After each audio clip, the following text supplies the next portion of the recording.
ان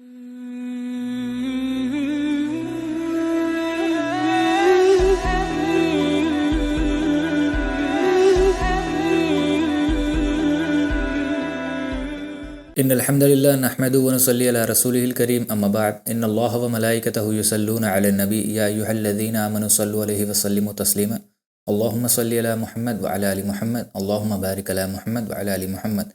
ربی یسر ولا تعسر وتمم بالخیر۔ السلام علیکم ورحمۃ اللہ وبرکاتہ۔ Welcome to Alnasir Islamic classes. پچھلی کلاس میں ہم نے الحمدللہ رسول اللہ صلی اللہ علیہ وسلم کی ہجرت کے واقعے کو ڈسکس کیا تھا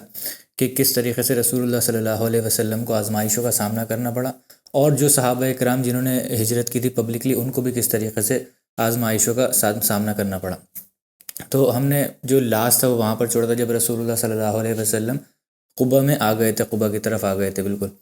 اب لاسٹ کلاس میں کچھ چیزیں ڈسکس کرنے سے رہ گئی تھیں کیونکہ کافی لمبی کلاس ہو گئی تھی، اور کافی امپورٹنٹ چیزیں وہ ڈسکس کرنے کے لیے، کیونکہ آگے جانے کے لیے آگے اب پورا مدینہ کا فیز شروع ہونے والا ہے۔ جو رسول اللہ صلی اللہ علیہ وسلم کی ایک جو پوری سیرت ہے وہ دو فیزز میں ڈیوائیڈڈ ہے۔ ایک ہے مکن فیز جو کہ مکہ کی لائف ہے رسول اللہ صلی اللہ علیہ وسلم کی، اور ایک ہے مدنی فیز یعنی کہ جو مدینہ کی لائف ہے رسول اللہ صلی اللہ علیہ وسلم کی۔ اسی وجہ سے آپ وہ بھی دیکھیں گے کہ جب قرآن آپ پڑھتے ہیں تو قرآن میں جتنی بھی صورتیں ہیں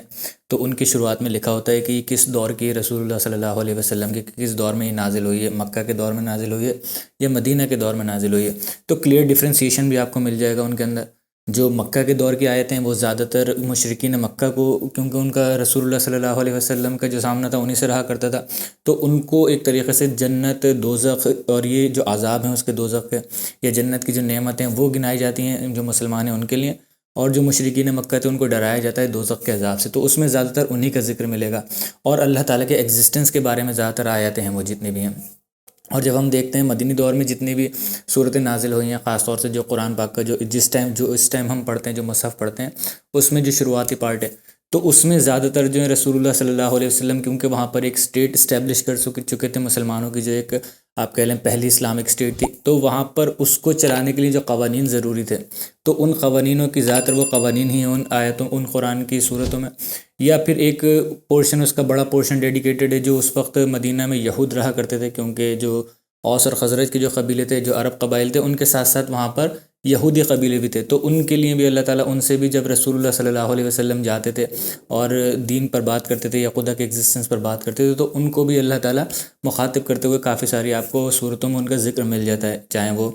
پچھلے دور کے جو یہود رہے ہیں ان کا ذکر ہو، یا پھر اس دور کے جو رسول اللہ صلی اللہ علیہ وسلم کے سامنے جو یہود تھے ان کا ذکر ہو۔ تو یہ کلیئر ڈفرینسیشن ہمیں ملتا ہے۔ تو اسی طریقے سے رسول اللہ صلی اللہ علیہ وسلم کی لائف میں بھی ایک ڈفرینسیشن تھا، ایک مکن لائف تھی اور ایک مدنی لائف تھی، مدنی دور جو رسول اللہ صلی اللہ علیہ وسلم کی سیرت کا ہے۔ اب دیکھیں سیرت اتنی زیادہ وائڈ چیز ہے، اتنی مطلب پھیلی ہوئی اتنی ڈیٹیلز ہیں سیرت میں کہ میں چاہ کر بھی ساری چیزیں ڈیٹیلز آپ کے سامنے نہیں رکھ پاتا ہوں، حالانکہ میری کوشش یہی ہوتی ہے جس طریقے سے آپ اب تک سیرت سن بھی رہے ہوں گے کہ زیادہ سے زیادہ ڈیٹیلز اور اوتھینٹک ڈیٹیلز، ایسا نہیں ہے کہ کوئی بھی جو کہانیاں چلتے ہیں مشہور ہیں وہ سب لکھ دیں اس میں انکلوڈ کر دیے جائیں، آپ کو سنا دیے جائیں، اور اوتھینٹسٹی ان کی کوئی ہو نہیں۔ تو جتنی اوتھینٹک ڈیٹیلز مجھ سے پاسبل ہو سکتی ہیں کہ میں اس کلاس میں رکھنے کی کوشش کروں، اس سیرت کی پوری جو سیریز چل رہی ہے ہماری اس میں رکھنے کی کوشش کروں۔ پھر بھی کہیں نہ کہیں کچھ چیزیں ایسی ہیں جو اب تک شروع کی کافی کلاسز سے رہ گئی ہوں گی اور اب بھی رہ جاتی ہیں، پچھلی کلاس میں بھی رہ گئی تھیں، تو انشاءاللہ وہ امپورٹنٹ ڈیٹیلز جو ہم آج ڈسکس کر لیتے ہیں۔ دیکھیے ایک تو اس میں جو واقعہ ڈسکس کرنا رہ گیا تھا، جب ہجرت رسول اللہ صلی اللہ علیہ وسلم کر رہے تھے تو ہم نے سراقہ بن مالک کا تو واقعہ ڈسکس کر لیا تھا۔ سراقہ بن مالک کے بعد ایک اور مشہور واقعہ ہے جو سیرت میں زیادہ تر کتابوں میں آپ کو ملے گا ڈسکس ہوتا ہے، وہ معبد کا۔ تو معبد کا جو واقعہ تھا وہ یہ تھا جب رسول اللہ صلی اللہ علیہ وسلم ہجرت کر رہے تھے، سراقہ بن مالک سے ملنے کے بعد جب وہ آگے بڑھے تو لگ بھگ آپ سمجھ لیجیے مدینہ پہنچنے والے تھے، یا بالکل مکہ کی جو آؤٹسکرٹس ہے اس کو نکل رہے تھے باہر، بالکل جو ایکسٹریم باؤنڈری ہوتی ہے اس سے باہر نکل گئے تھے رسول اللہ صلی اللہ علیہ وسلم۔ تو راستے میں ایک کیمپ لگا ہوا تھا، وہاں پر رسول اللہ کو پیاس لگی اور حضرت ابوبکر رضی اللہ تعالیٰ عنہ سے کہا، اب تک جو تھے جو ان کے عامر بن فہیرہ جو تھے وہ چلے گئے تھے چھوڑ کر کے، جو ان کے گائیڈ تھے انہوں نے بتا دیا کہ اب یہاں سے آپ نارمل راستہ ہے وہاں تک جا سکتے ہیں، کیونکہ اب تک جو قریش تھے پرسیکیوٹ کرنے کی اگر کوشش کر بھی رہے تھے، پیچھا کرنے کی کوشش کر بھی رہے تھے ان کی، تو وہ اب تک نہیں پہنچ پائیں گے، اور انہوں نے کہا کہ اب آپ جا سکتے ہیں۔ اور سراقہ بن مالک نے باقی بچا ہوا کام کر دیا تھا، اگر کوئی آ بھی رہا ہوگا تو اس کو واپس کر دیا تھا۔ تو وہاں سے صرف حضرت ابوبکر رضی اللہ تعالیٰ عنہ اور رسول اللہ صلی اللہ علیہ وسلم رہ جاتے ہیں۔ تو اس کیمپ کی طرف رسول اللہ صلی اللہ علیہ وسلم حضرت ابوبکر رضی اللہ تعالیٰ عنہ سے کہتے ہیں کہ چلو اس کیمپ کی طرف چل کر کے دیکھتے ہیں، شاید وہاں پر کچھ کھانے پینے کا انتظام ہو، مل سکے ہمیں کچھ کھانے پینے کے لیے۔ تو حضرت ابوبکر رضی اللہ عنہ اس کیمپ کی طرف جاتے ہیں، ایک لگا ہوا ہوتا ہے ٹینٹ میں ایک عورت لیڈی ہوتی ہیں صرف، ان کا نام تھا معبد، اور ان کے ہسبینڈ اس وقت وہاں پر نہیں تھے، ابو معبد جو تھے وہ گئے ہوئے تھے کسی کام سے باہر۔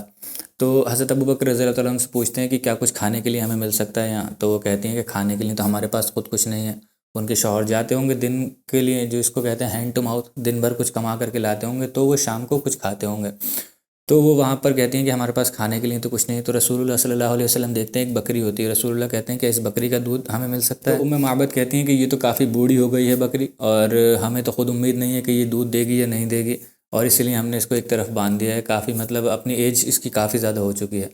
تو رسول اللہ صلی اللہ علیہ وسلم کہتے ہیں آپ ہمیں ٹرائی کرنے دیجیے، آپ ہمیں اجازت دے دیجیے کہ ہم اس سے دودھ نکال سکیں۔ تو وہ کہتی ہیں کہ بالکل بسم اللہ، آپ جائیے اگر کر سکتے ہیں تو رسول اللہ صلی اللہ علیہ وسلم جاتے ہیں اور ایک دعا پڑھ کر کے جب دودھ دوتے ہیں تو اس میں سے کافی سارا ملک نکل آتا ہے، اور یہ رسول اللہ صلی اللہ علیہ وسلم کا معجزہ تھا، جو پچھلے کئی بار ہم سیرت میں ڈسکس کر چکے ہیں، ایسے معجزے کئی بار رسول اللہ صلی اللہ علیہ وسلم کے ساتھ ہو چکے ہیں۔ تو وہی دیکھ کر کے بڑی حیرت زدہ ہوتی ہیں، اور رسول اللہ صلی اللہ علیہ وسلم پیتے ہیں، اپنی بھوک مٹاتے ہیں، حضرت ابوبکر رضی اللہ تعالیٰ عنہ کو دیتے ہیں، ان کی بھوک مٹاتے ہیں، اور کچھ اس میں چھوڑ جاتے ہیں رسول اللہ صلی اللہ علیہ وسلم۔ تو وہ بھی بہت زیادہ خوش ہوتی ہیں، دعائیں دیتی ہیں ان کو، اور وہ پوچھتی نہیں ہیں کہ آپ لوگ کون ہیں یا کہاں جا رہے ہیں، اور رسول اللہ صلی اللہ علیہ وسلم اور وہ وہاں سے چلے جاتے ہیں۔ اس کے بعد جب ان کے شوہر وہاں آتے ہیں تو ان کے شوہر سے وہ کہتی ہیں کہ بڑا عجیب سا واقعہ ہوا ہے، دو راہگیر آئے اور انہوں نے ایسا ایسا پورا واقعہ بتاتی ہیں ان کو۔ تو جو ابو معبد تھے وہ سمجھ جاتے ہیں فوراً، وہ کہتے ہیں کہ یہ وہی دو لوگ تو تھے کہ جن کو مکہ والے جو ہیں وہ ڈھونڈ رہے ہیں، اور یہ اس کے ساتھ ایک شخص وہی ہوگا جو اپنے آپ کو نبی بتاتا ہے، جو رسول بتاتا ہے اپنے آپ کو۔ تو جیسے ہی وہ یہ کہتے ہیں ان کے شوہر جو کہ وہ اپنے آپ کو نبی بتاتا ہے، تو ان کی بیوی جو ہوتی ہیں معبد جو ہیں وہ فوراً کہتی ہیں وہ بتاتا نہیں ہے، اللہ کی قسم وہ نبی ہے اللہ تعالیٰ کا، کیونکہ انہوں نے معجزہ دیکھ لیا تھا اپنے سامنے، رسول اللہ صلی اللہ علیہ وسلم نے ایسی بکری کا دودھ نکال دیا جو بالکل بوڑھی ہو چکی تھی، جس سے ان کو کوئی امید نہیں تھی، اور صرف ایک دعا پڑھ کر کے۔ تو وہ کہتی ہیں اللہ کی قسم وہ اللہ کا نبی، اور میں تو اس کے اوپر ایمان لے کر کے آتی ہوں، اور وہ رسول اللہ صلی اللہ علیہ وسلم پر ایمان لے آتی ہیں، اور ان کے شوہر بھی ایمان لے آتے ہیں رسول اللہ صلی اللہ علیہ وسلم پر۔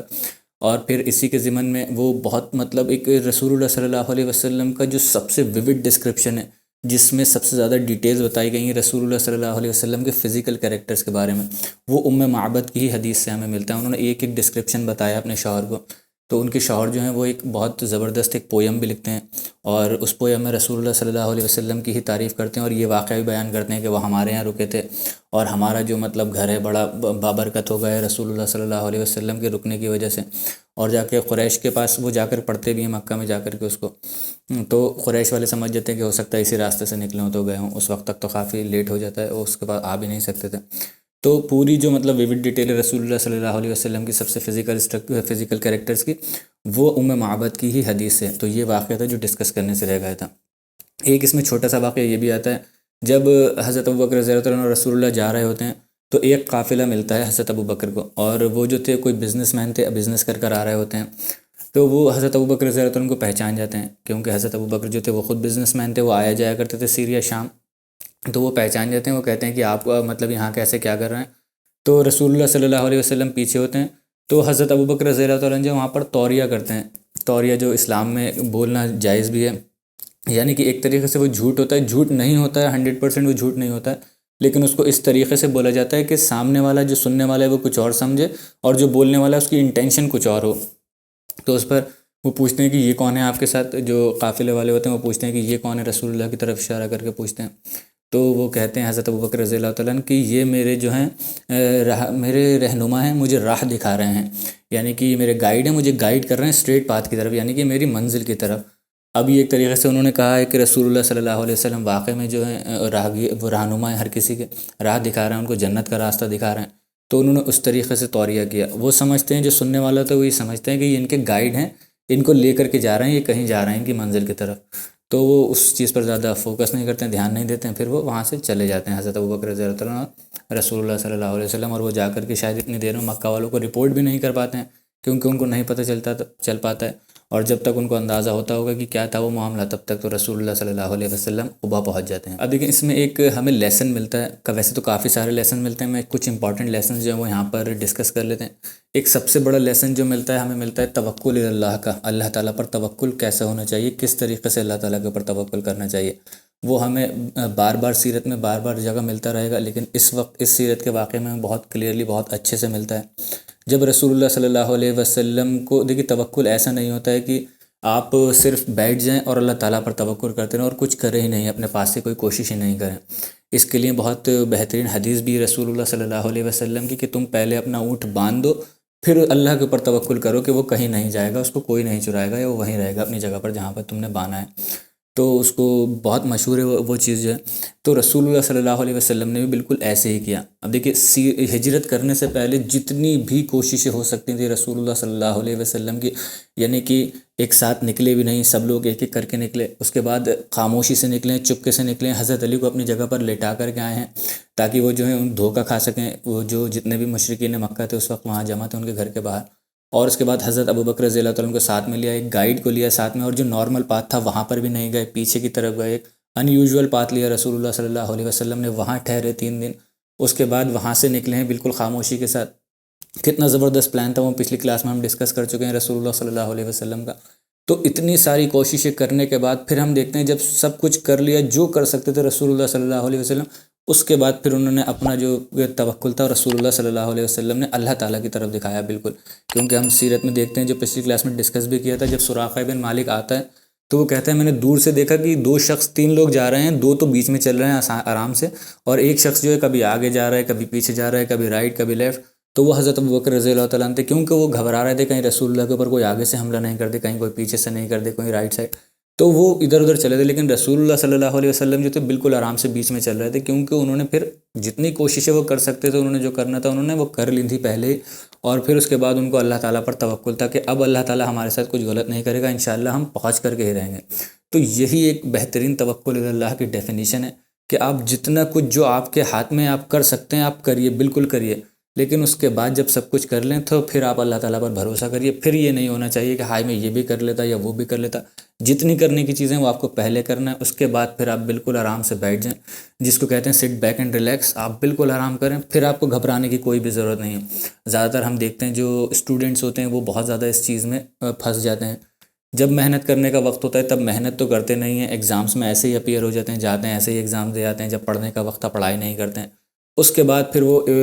توکل کرتے ہیں کہ اللہ تعالیٰ انہیں ایسے ہی پاس کر دے، اور اگر اللہ نہ کرے ان کا رزلٹ جو ہے خراب آتا ہے تو ان کا ٹرسٹ جو ایک طریقے سے کم ہوتا ہے اللہ تعالیٰ کی طرف۔ خود تو انہوں نے محنت کی ہی نہیں، جب کیونکہ اللہ تعالیٰ کہتا ہے جتنی محنت کرو گے محنت کے حساب سے ہی دیا جائے گا۔ پہلے محنت کرنا تھی پھر توکل کرنا تھا، تو محنت پہلے نہیں کریں گے اور توکل کریں گے بعد میں، تو یہ چیز آپ کے ایمان کے لیے بھی خطرناک ہو سکتی ہے کہ آپ نے اللہ تعالیٰ کے اوپر ٹرسٹ کیا کیونکہ آپ نے سوچا کہ اللہ تعالیٰ نے تو کہا ہے میرے اوپر بھروسہ کرو کچھ بھی کام کرو تو، لیکن اللہ تعالیٰ ساتھ میں یہ بھی کہتا ہے کہ تم اپنی پوری کوشش کرو جتنی کر سکتے ہو۔ اب جتنے بھی کلاسیکل کیسز دیکھیں گے توکل اللہ کے، چاہے آپ رسول اللہ صلی اللہ علیہ وسلم کی زندگی سے ہوں، جیسے کہ یہ سیرت کا واقعہ، یا اور بھی انشاءاللہ آگے آتے رہیں گے، ہم ان کو ڈسکس کریں گے، یا پھر آپ پرانے انبیاء کی بھی اٹھا کر کے دیکھیں گے جتنی، جیسے کہ آپ موسیٰ علیہ السلام کا دیکھ لیں۔ موسیٰ علیہ السلام جب جو راستہ نکلا ہے ان کا سمندر کے اندر سے، تو وہ توکل ہی تھا ان کا اللہ تعالیٰ کا کہ یہاں سے نکل جائیں گے ہم، اللہ تعالیٰ نے جب کہہ دیا ہے تو ہم چلے جائیں گے، لیکن اس کے لیے بھی ان کو محنت کرنا پڑی تھی، ان کو عصا اپنا مارنا پڑا تھا، اور وہاں تک ان کو ٹریول کر کے آنا پڑا تھا سمندر کے پورے راستے تک۔ اللہ تعالیٰ نے کہا تھا تم یہاں سے نکلو میں تمہیں بچا لوں گا، تو وہ وہاں سے نکلے، انہوں نے کوشش کی، ایسا تو نہیں کیا انہوں نے کہ وہ وہیں بیٹھ گئے اور وہاں پر ہی انہوں نے کہا اللہ تعالیٰ سے کہ اللہ تعالیٰ بس تو ہی ہمیں بچا، ہم تیرے اوپر توکل کر رہے ہوں۔ کچھ کوشش کرنا پڑے گی، جتنی ایکسٹریم تک کوشش کر سکتے ہیں، اس کے بعد پھر اللہ تعالیٰ ایسے بھی پھر اللہ تعالیٰ اپنے معجزے اس طریقے سے بھی دکھاتا ہے کہ پورے سمندر کے بیچ سے اللہ تعالیٰ نے راستہ بنا دیا۔ تو بہت سارے آپ کو ایسے کیسز مل جائیں گے۔ تو توکل اللہ کا اصلی معنی یہی ہے کہ آپ اپنی جتنی کوشش کر سکتے ہیں کریے، اس کے بعد پھر سب کچھ جہاں تک آپ نے کر لیا اس کے آگے کچھ کر نہیں سکتے، تو پھر آپ اللہ تعالیٰ پر بھروسہ کیجیے، اللہ تعالیٰ انشاءاللہ آپ کی مدد کرے گا بالکل۔ وہ توکل اللہ کی اصلی ڈیفینیشن ہے۔ اب دیکھیں اس سے ایک اور جو اس میں سے ہمیں ایک لیسن ملتا ہے وہ یہ ہے کہ جو قرآن میں اللہ تعالیٰ صاف صاف فرماتا ہے سورہ توبہ کی آیت نمبر 40 میں، اللہ تعالیٰ مکہ کے جو مشرکین تھے ان سے یہ کہتا ہے، اور جن لوگوں نے اسلام ایکسیپٹ نہیں کیا، یا اور بھی جن لوگوں نے رسول اللہ صلی اللہ علیہ وسلم کی مدد نہیں کی جب رسول اللہ صلی اللہ علیہ وسلم کو مدد کی ضرورت تھی، جب دین مغلوب تھا، اس دین کو غالب ہونے کے لیے ضرورت تھی کچھ لوگوں کی جو سپورٹ کرتے، جو رسول اللہ صلی اللہ علیہ وسلم کو نصرت پہنچاتے، یعنی کہ رسول اللہ کی ہیلپ کرتے، اس وقت جس ٹائم کمزور لگ رہا تھا معاملہ، تو اس وقت انہوں نے ہیلپ نہیں کی، تو بہت سارے لوگوں نے یہ بھی سوچا ہوگا کہ جو جیسے کہ مکہ کے لوگ سوچتے تھے کہ یہ یہیں ختم ہو جائیں گے اور لوگوں کے پاس جائیں گے، کوئی ان کی مدد نہیں کرے گا، اگر ہم ان کی مدد نہیں کریں گے تو محمد کی دعوت جو ہے یہیں ختم ہو جائے گی۔ تو اس کو اللہ تعالیٰ یہاں پر سورہ توبہ کی آیت میں فرماتا ہے، وہ یہ کہتا ہے کہ اگر تم لوگ یہ سوچتے ہو کہ تم مدد نہیں کرو گے محمد صلی اللہ علیہ وسلم کی، تو جان لو کہ اللہ تعالیٰ نے ان کی مدد پہلے ہی کر دی ہے. یعنی کہ یہ تعبیل خاص کے اعتبار سے بھی اور تعبیل عام کے اعتبار سے بھی ہے. خاص کے اعتبار سے اس طریقے سے مکہ والوں نے مدد نہیں کی تو مدینہ والوں نے مدد کر دی. اس وقت کے جتنے بھی قبیلوں کے پاس رسول اللہ صلی اللہ علیہ وسلم گئے انہوں نے مدد نہیں کی، لیکن اور لوگوں نے مدد کر دی. اللہ تعالیٰ نے مدد کیسے کی کہ جو مدینہ والے تھے ان کے دل میں ایمان ڈال کر کے، ان کے دل میں رسول اللہ صلی اللہ علیہ وسلم اور اسلام کی محبت ڈال کر کے ان کے تھرو اللہ تعالیٰ نے جو مدد تھی وہ کروائی رسول اللہ صلی اللہ علیہ وسلم کی. تو یہ یونیورسل ہے، یہ آیت جو ہر وقت کے لیے. جس وقت بھی دین جو ہے مغلوب ہوگا اس کو غالب کرنے کے لیے اگر کچھ لوگ یہ سوچیں کھڑے ہوں اس کو غالب کرنے کے لیے کوششیں کر رہے ہوں، لیکن کچھ لوگ ایک بڑا جتھا ایسا ہو جو یہ سوچیں کہ اگر ہم مدد نہیں کریں گے تو یہ جو ہے کبھی بھی کامیاب نہیں پائے گی، یہ دعوت یا یہ جو اللہ تعالیٰ کا دین ہے کبھی بھی غالب نہیں آ پائے گا. تو وہ یہ آیت اپنے ذہن میں رکھیں، اور جو لوگ دعوت دیتے بھی ہیں اس دین کو غالب کرنے کی تو وہ لوگ بھی اپنے ذہن میں اس چیز کو رکھیں کہ اگر یہ لوگ مدد نہیں کریں گے تو کوئی پریشانی کی بات نہیں ہے، اللہ تعالیٰ نے پہلے ہی مدد کر دی ہے. یہ نہیں ہوں گے تو کوئی اور دوسرا ہوگا. جیسے کہ آپ سوچ لیں رسول اللہ صلی اللہ علیہ وسلم کے کیس میں اگر مکہ والوں نے مدد نہیں کی اور طائف میں بھی گئے رسول اللہ صلی اللہ علیہ وسلم انہوں نے بھی مدد نہیں کی تو اللہ تعالیٰ نے کہیں اور لکھ دی مدد اور انہوں نے مدد کی. اگر وہ اس چیز سوچیے کہ اگر یہ چیز نہیں ہوتی مکہ والے ایک بار میں ہی مدد کر دیتے رسول اللہ صلی اللہ علیہ وسلم کی تو شاید مدینہ کو کوئی اس طریقے سے نہ جانتا اور نہ مکہ جو ہے اس کا اتنی رسپیکٹ ہوتی مسلمانوں کے دل میں، نہ اس کی اتنی عظمت ہوتی. جو آپ کہہ لیں دو حرمین ہیں مسلمانوں کے، دو حرم ہیں مسلمانوں کے، تو پہلا مکہ ہے اور دوسرا مدینہ ہے. تو مدینہ کو حرم ہونے کے جو شرف حاصل ہوا ہے وہ اسی وجہ سے ہوا ہے کہ انہوں نے رسول اللہ صلی اللہ علیہ وسلم کی مدد کی. اور پھر آپ سوچیے اس سے بڑا کیا شرف ہوگا کہ جو اس کا نام تھا پہلے یثرب کے نام سے جانا جاتا تھا، لیکن جب رسول اللہ صلی اللہ علیہ وسلم وہاں گئے ہیں رہنے تو مدینہ تو رسول اللہ صلی اللہ علیہ وسلم کے نام سے مشہور ہو گیا، the city of the messenger of اللہ. تو آپ سوچیے کہ اس سے بڑا کیا شرف ہوگا کسی شہر کے لیے کہ وہ اللہ تعالیٰ کے جو سب سے چہیتے نبی ہیں رسول اللہ صلی اللہ علیہ وسلم ان کے نام سے جانا جائے. تو اس سے تو بڑی بلیسنگ کی کوئی بات ہو نہیں سکتی. اس کے بعد پھر آپ سوچیے کہ جو فضیلتیں جو مکہ کے لوگ تو ان کو مل سکتی تھیں وہ ساری فضیلتیں کس کو ملتی ہیں؟ انصار کو ملتی ہیں، جو انہوں نے مدد کی اللہ تعالیٰ کے دین کی، رسول اللہ صلی اللہ علیہ وسلم کی، اور دین کو غالب کیا انہوں نے وہاں مدینہ میں. اور جو اللہ تعالیٰ کے جو قوانین ہیں وہاں پر نافذ ہوئے سارے، اس کی برکت آپ سوسائٹی میں بھی دیکھیں گے. اس کے بعد آپ دیکھیں گے کہ ان کو جو انصار تھے جنہوں نے مدد کی تھی ان کو کتنا بڑا اللہ تعالیٰ نے ٹائٹل دیا، انصار دیا. اور رسول اللہ صلی اللہ علیہ وسلم نے اتنی بڑی بات کی ہے کہ میرا جینا مرنا انصار کے ساتھ ہے. اگر پوری دنیا ایک راستے جائے اور انصار دوسرے راستے تو میں انصار کے ساتھ جاؤں گا. اور رسول اللہ صلی اللہ علیہ وسلم نے اس کو پورا بھی کیا، اپنی آخری سانس تک وہیں رہے، مدینہ میں ہی رہے اور مدینہ میں ہی دفن ہوئے رسول اللہ صلی اللہ علیہ وسلم. تو اس سے بڑے آنر کی کیا بات ہو سکتی ہے؟ اور یہ سارا جو آپ سوچیے جو سارا بلیسنگز ہیں، یہ سارا شرف جو ہے مکہ کے جو لوگ تو ان کا ہو سکتا تھا، ابو جہل کا ہو سکتا تھا، ابو لہب کا ہو سکتا تھا، عتبہ ابن الربیہ کا ہو سکتا تھا، الولید ابن المغیرہ کا ہو سکتا تھا. لیکن کیا ہوا؟ انہوں نے رسول اللہ صلی اللہ علیہ وسلم کی دعوت کو ایکسیپٹ نہیں کیا. وہ یہ سمجھے کہ اگر ہم ان کو دبا دیں گے، ختم کر دیں گے تو یہ دعوت یہیں ختم ہو جائے گی اور ہمارا نام ہمیشہ رہے گا. ان کا نام جو تھا مٹ گیا، ختم ہو گیا، نیست و نابود ہو گیا وہ بالکل. لیکن رسول اللہ صلی اللہ علیہ وسلم کا نام، مہاجرین کا اور انصار کا نام آج بھی اسی عزت کے ساتھ لیا جاتا ہے جو 1400 سال میں اس کا کوئی پیرلل نہیں ہے کہ کسی شخصیت کے لیے اتنی زیادہ رسپیکٹ، اتنی زیادہ محبت ہو کہ اس کی ایک ایک ادا پر جو مسلمان ہیں اپنی جان قربان کرنے کے لیے تیار ہوں بالکل. تو یہ اللہ تعالیٰ بالکل کلیئرلی کہہ چکا ہے سورہ توبہ کی آیت نمبر 40 میں کہ اگر آپ اللہ تعالیٰ کی مدد نہیں کریں گے، اللہ کے دین کی مدد نہیں کریں گے، رسول اللہ صلی اللہ علیہ وسلم کی مدد نہیں کریں گے تو جان لیجئے کہ اللہ تو پہلے ہی رسول اللہ صلی اللہ علیہ وسلم کی مدد کر چکا ہے. دیکھیے اسی سے تھوڑی سی ریلیٹڈ چیز ایک یہ بھی آتی ہے، وہ ڈسکس کر لیتے ہیں یہیں کہ رسول اللہ صلی اللہ علیہ وسلم جب مکہ کے جو لوگ تھے وہ رسول اللہ صلی اللہ علیہ وسلم کو ایک طریقے سے کمپرومائز کرنے کے لیے تیار تھے ان سے، اور وہ یہ کہہ رہے تھے کہ ٹھیک ہے آپ کچھ ٹائم آپ کے خدا کی عبادت ہوگی، کچھ ٹائم ہمارے خدا کی عبادت ہوگی، اور آپ جو ہے ہم آپ کو اپنا بادشاہ تک بنانے کے لیے تیار ہیں. تو رسول اللہ صلی اللہ علیہ وسلم وہاں بادشاہ بن کر کے رہ سکتے تھے اور جو ان کے اوپر پرسیکیوشن ہو رہا تھا وہ بھی ختم ہو جاتا، جو ان کے ساتھی تھے ان کے اوپر سے بھی پرسیکیوشن ختم ہو جاتا. تو رسول اللہ صلی اللہ علیہ وسلم نے وہ چیز تو ایکسیپٹ نہیں کی. لیکن آپ دیکھتے ہیں دوسری طرف رسول اللہ صلی اللہ علیہ وسلم جو ہے مدینہ ہجرت کر کے جا رہے ہیں، اتنی پریشانیاں اٹھا کر کے جا رہے ہیں، اور سارے صحابہ کرام کا وہاں سے جانا کوئی آسان کام بھی نہیں تھا. پچھلی کلاس میں ہم ڈسکس کر چکے ہیں کہ کیسے کیسے لوگوں کو پریشانیاں ہوئیں. تو اتنی مشکلاتوں کا سامنا کیا رسول اللہ صلی اللہ علیہ وسلم نے اور صحابہ نے ہجرت کی، تو وہاں پر ایکسیپٹ کیوں نہیں کیا اور ان کی دعوت کو کیوں ایکسیپٹ کر لیا جب مدینہ والوں نے بلایا؟ تو دیکھیے اس کو میں پہلے بھی ڈسکس کر چکا ہوں، پہلے بھی بتا چکا ہوں، اور علماء کرام جو ہیں اس کے الگ الگ قیاس کرنے کی کوشش کرتے ہیں کہ کیا رہا ہوگا کیا نہیں رہا ہوگا. وہ چیزیں ہم ڈسکس اس وقت نہیں کرتے ہیں کہ مدینہ جو تھا بڑا ہری بھری وہاں پر جگہ تھی اور مدینہ میں رسول اللہ صلی اللہ علیہ وسلم کی رشتہ داری بھی تھی، کیونکہ ان کے جو پردادا تھے وہ وہاں سے، ان کی جو بیوی تھیں، پردادی جو تھیں وہ وہاں سے تھیں، رسول اللہ صلی اللہ علیہ وسلم کی جو گریٹ گرینڈ مدر ہیں. تو ان سب چیزوں کو ہم ڈسکس نہیں کرتے، لیکن ایک چیز جو بہت کلیئر ہے وہ تھی کہ رسول اللہ صلی اللہ علیہ وسلم کو جو مدینہ والوں نے جو مدد دی تھی، جو نصرت دی تھی، وہ انکنڈیشنل مدد دی تھی کہ آپ آئیے، جو آپ کہیں گے وہی ہوگا.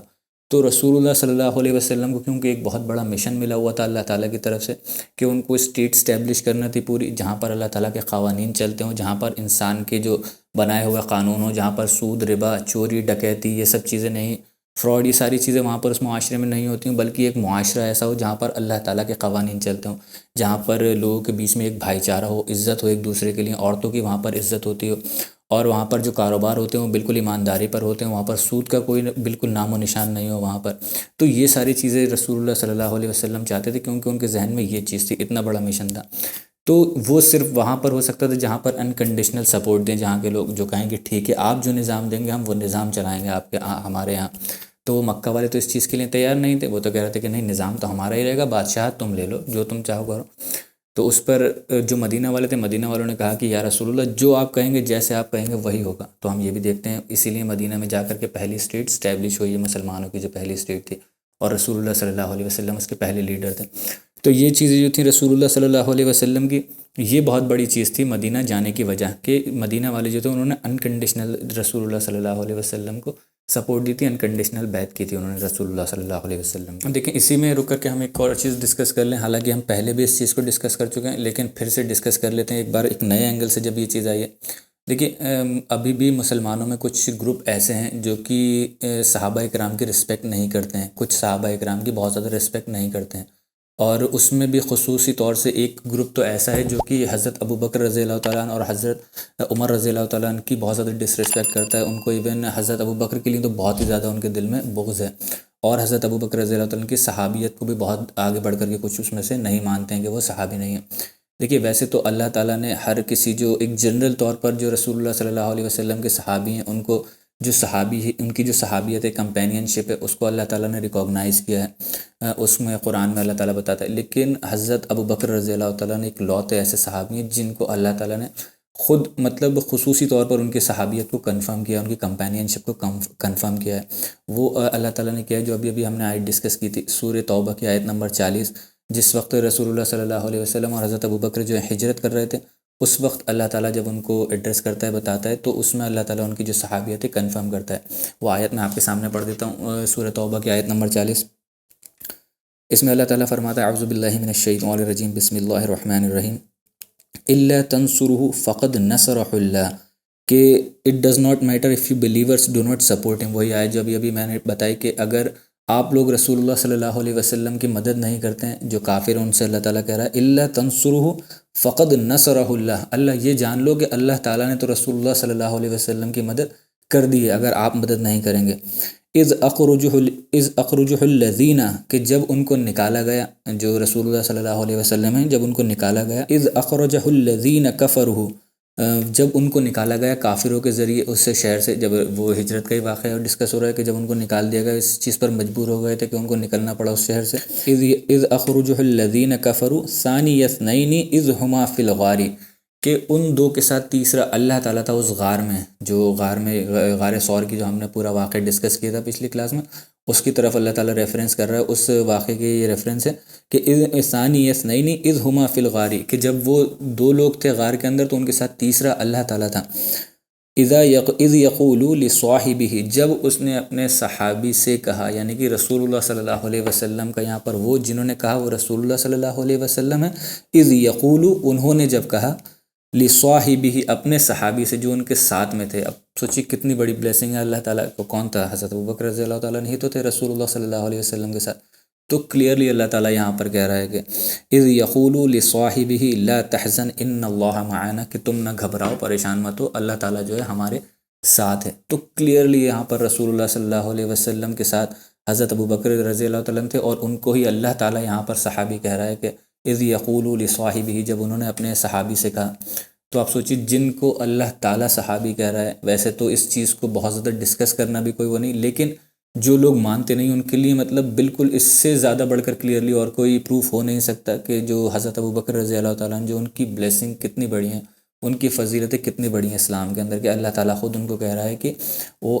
جو رسول اللہ صلی اللہ علیہ وسلم ان کے صحابی تھے۔ اب دیکھیے ویسے ہی ہم کہہ سکتے ہیں کہ جنرلی سارے صحابہ کی صحابیت جو ہے وہ کنفرم ہے، لیکن حضرت ابوبکر رضی اللہ تعالیٰ عنہ کی یہاں پر خصوصی طور پہ اللہ تعالیٰ نے خود کہی ہے، قرآن نے بتائی ہے کہ وہ رسول اللہ صلی اللہ علیہ وسلم کے صحابی ہیں۔ اب دیکھیں کیونکہ ہم مدینہ کے فیس میں انٹر ہونے والے ہیں، جو رسول اللہ صلی اللہ علیہ وسلم کی مدنی لائف ہے اس کے بارے میں ہم ڈسکس کریں گے زیادہ تر چیزیں، تو اس میں ایک چیز جو بہت امپورٹنٹ ہے جو کہ ان کامن تھی وہاں پر اس معاشرے میں، وہ تھا یہودی قبیلوں کا وہاں پر تھے، بسے ہوئے تھے پہلے سے۔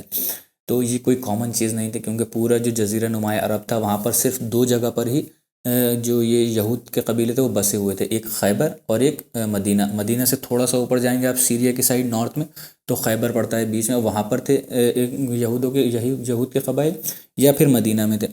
تو دیکھیے اس کے بارے میں بہت ساری تھیوریز ہیں کہ یہ بیچ میں عرب کے اس معاشرے کے بیچ میں اس جگہ پر کہاں سے آ گئے، کیسے آ گئے، تو اس کے اوپر بہت ساری تھیوریز آپ کو ملیں گی۔ آپ رحیق المختوم پڑھیں گے اس میں بھی آپ کو بہت ساری ملیں گی، کافی ساری ڈیٹیل ملے گی، 5-6 پیجز پر اس کی ڈیٹیل ہے پوری۔ اور آپ ابن اسحاق پڑھیں گے تو اس میں بھی آپ کو کافی ساری ڈیٹیل ملے گی، اور بھی جو دیگر سیرت کی کتابیں ہیں ان میں ملتی ہے۔ ویسے بھی ہسٹوریکل فیکٹس میں آپ جا کر کے پڑھیں گے اگر جو اسلامک ہسٹوریکل فیکٹس میں، تو وہاں پر بھی آپ کو اس کے بارے میں ڈیٹیل ملے گی۔ وہ جو ڈیٹیل ہے وہ ساری ڈسکس کرنے کا یہاں پر کوئی فائدہ نہیں ہے، کیونکہ وہ بہت لمبی ڈیٹیلز ہیں، اور پھر اس کے بعد آپ سوچیے کہ اس میں کوئی بھی اوتھینٹسٹی نہیں ہے کہ جو ہم کہہ سکیں کہ ہاں یہ 100% اوتھینٹکلی پروون ہے یہ فیکٹ جو ہے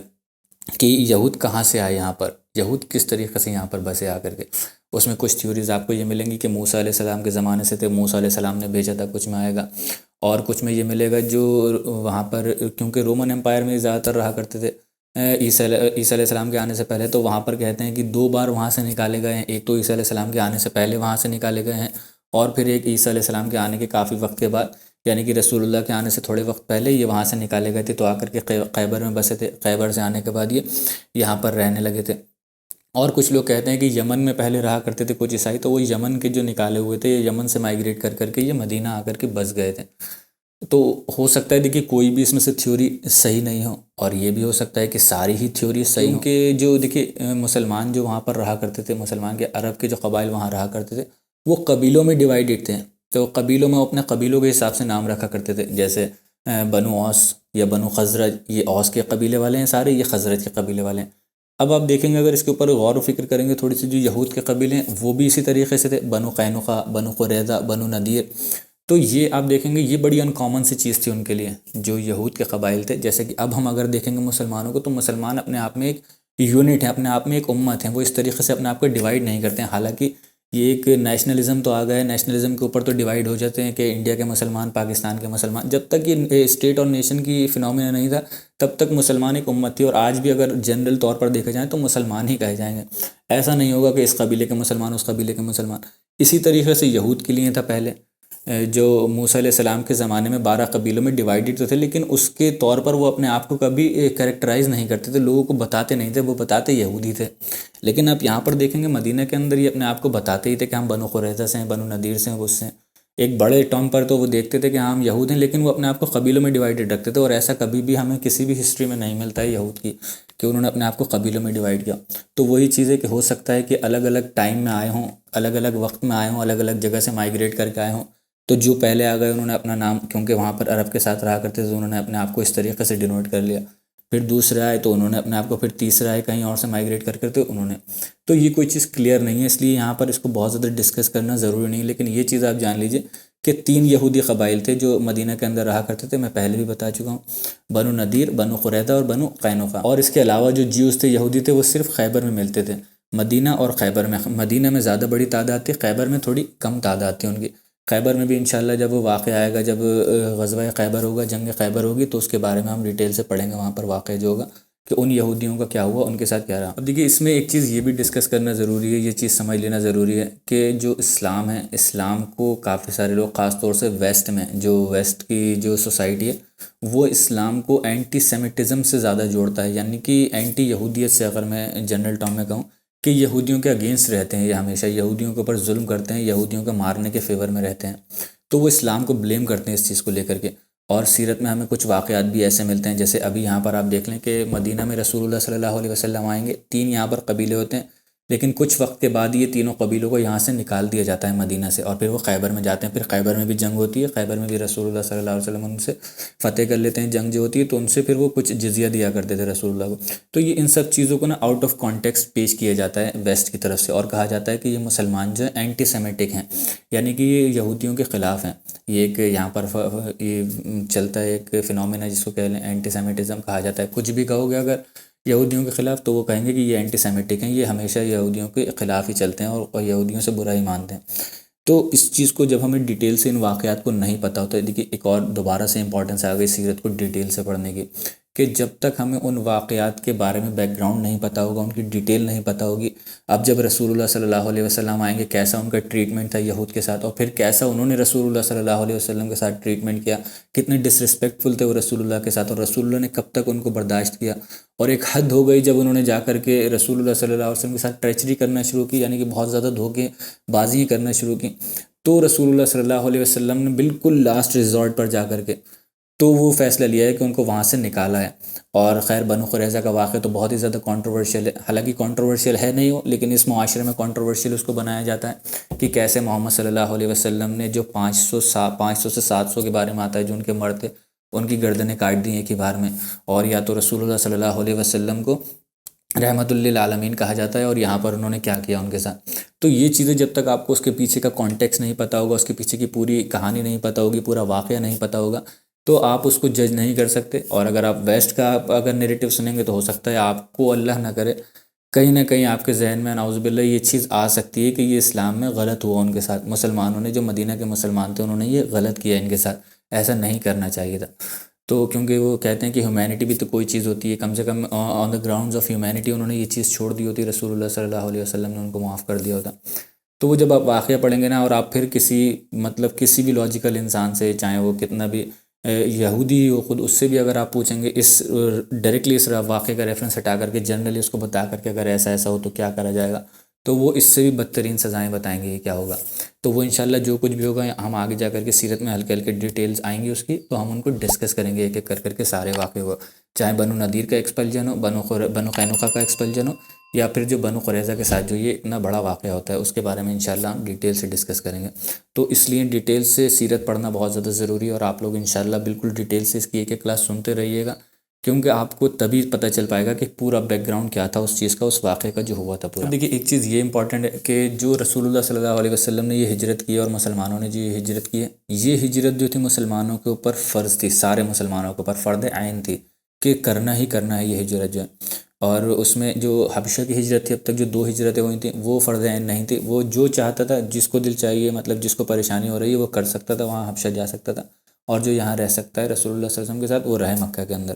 لیکن یہ جو ہجرت تھی مدینہ کی، اب کیونکہ ایک اسٹیٹ اسٹیبلش ہو گئی، یہ اسٹیٹ اسٹیبلش ہونے کے بعد مسلمانوں کی، مسلمان ایسی جگہ نہیں رک سکتے جہاں پر ان کو پرسیکیوٹ کیا جا رہا ہے، جہاں پر ان کو دین فالو نہیں کرنے دیا جا رہا ہے، تو وہاں پر رکنا مسلمانوں کے لیے بالکل ایک طریقے سے آپ کہہ لیجیے حرام تھا، غلط تھا۔ اور مسلمانوں کو رسول اللہ صلی اللہ علیہ وسلم نے کلیئرلی بتا دیا تھا کہ اب آپ کو مائیگریٹ کرنا ہی کرنا ہے، آپ کو ہجرت کرنا ہی کرنا ہے۔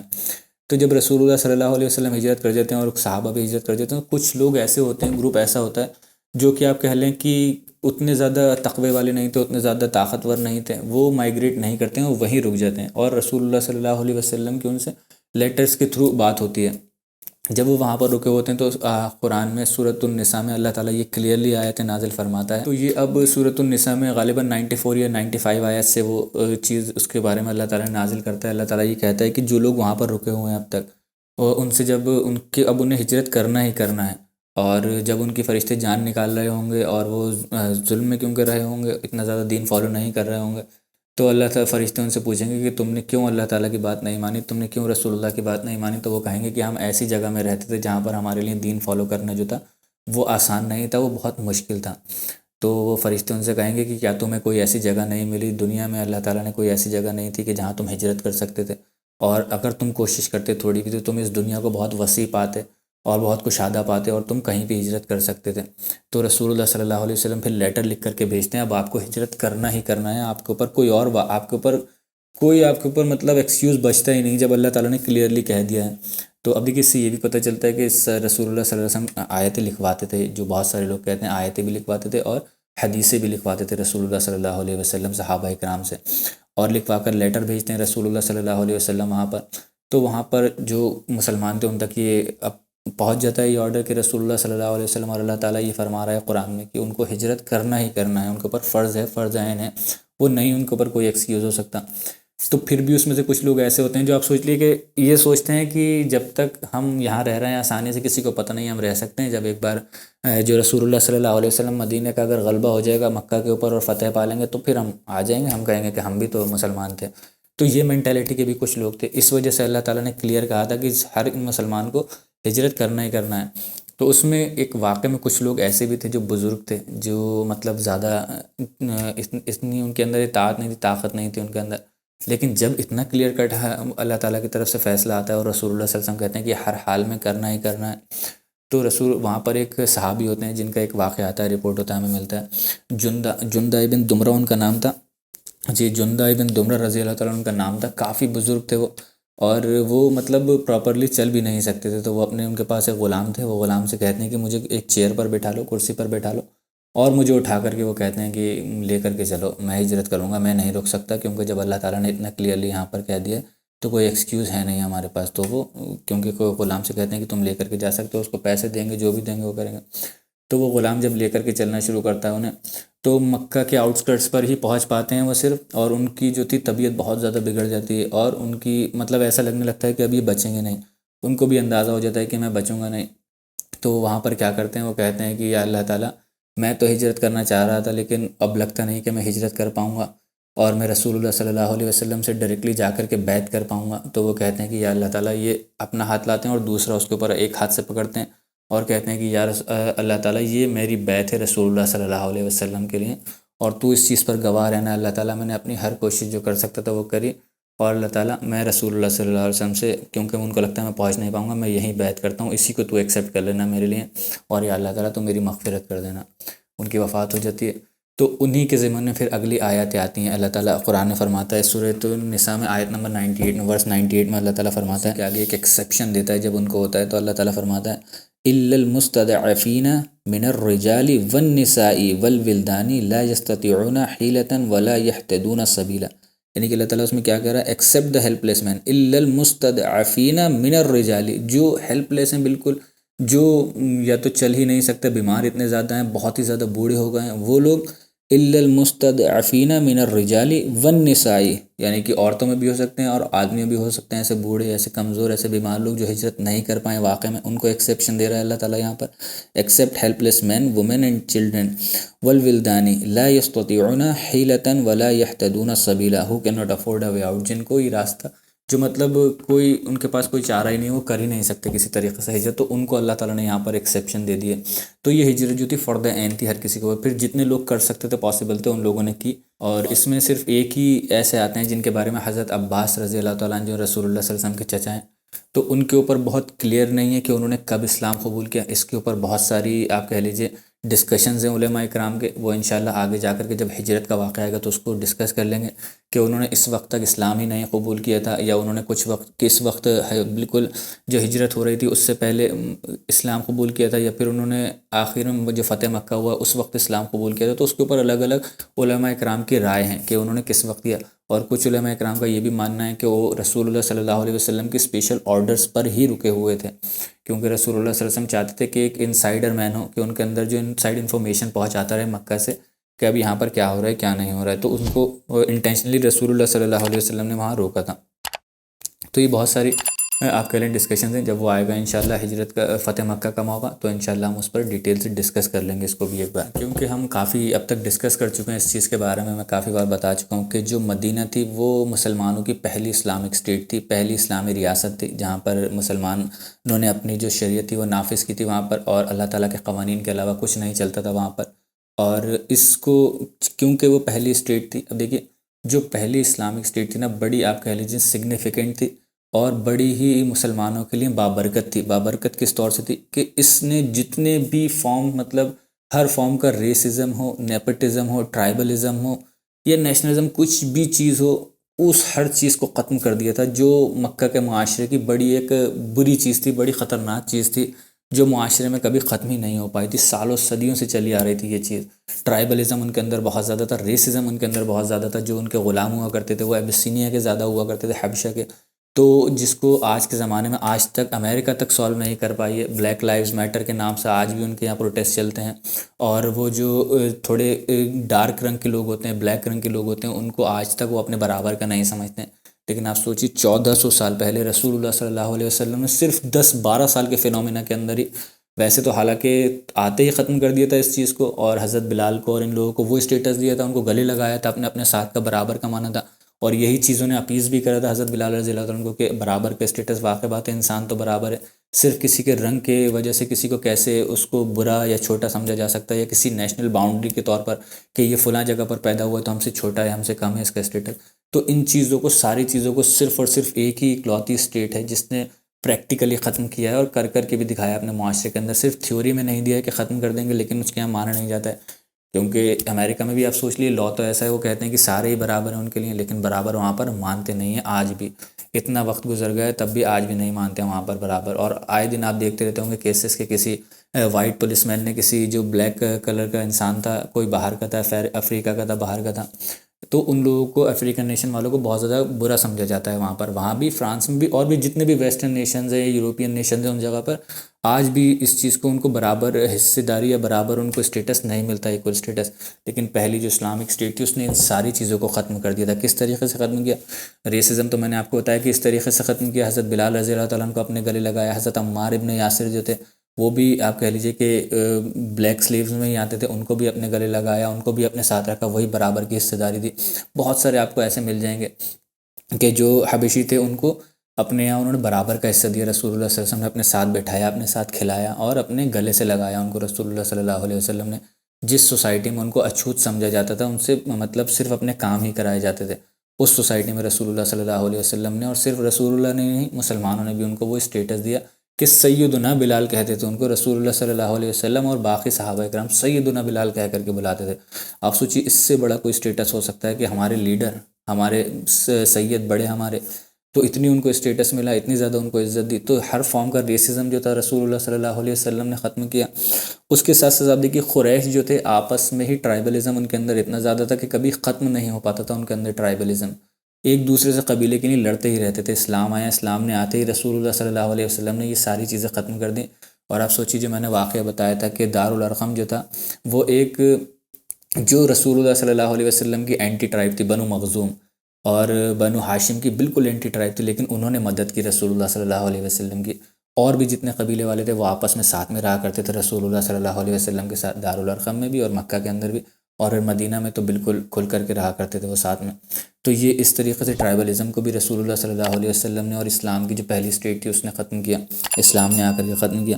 اور جو دوسرے آپ کہہ لیجئے کہ جو اوس اور خزرج، جب ہم دیکھیں گے مدینہ پہنچتا ہے تو اوس اور خزرج میں بھی آپس میں لڑائی رہا کرتی تھی۔ حرب بواس میں نے آپ کو بتایا تھا، بہت بڑی جنگ ہوئی تھی، اس سے پہلے بھی جنگیں ان کے یہاں ہوتی رہتی تھیں، ان کے لیڈر ہی ختم ہو گئے تھے اس میں، تو اس کو بھی اسلام نے ہی آ کر کے ختم کیا جب وہ رسول اللہ صلی اللہ علیہ وسلم کے پاس پہلی بیعت کرنے آتے ہیں، بیعت العقبۃ العلیٰ جس کے بارے میں بتایا تھا،